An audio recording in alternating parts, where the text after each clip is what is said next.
on the no side. But Okay. if you don't mind, just so because we do have a lot of folks who haven't taken the assessment, can you take us through um, some of the dimensions of EQ to help us better understand? Yeah.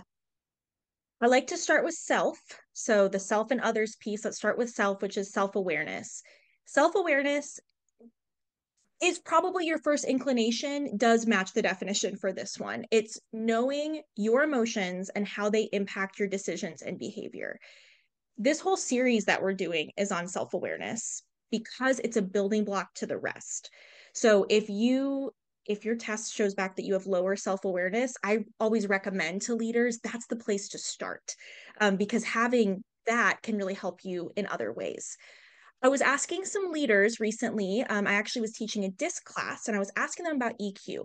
And I said, how do you work on your self-awareness and like talk about emotion in the workplace? Is that too fluffy? Some people will say like emotion's too fluffy. Like, how do you make it a business thing? And they said, oh my gosh, it is a business thing because how we show up to work is going to influence all of our interactions the rest of the day. One leader told me that she didn't agree with it at first, but her HR team rolled out a sunny, cloudy activity on their team. So when they came to their physical desks, they had a sun and a cloud magnet, and they had to put up next to on they all had like a little magnetic whiteboard. They all had to put up if they were a cloud or a sun that day. Y'all, at first she was like, I'm not going to do this.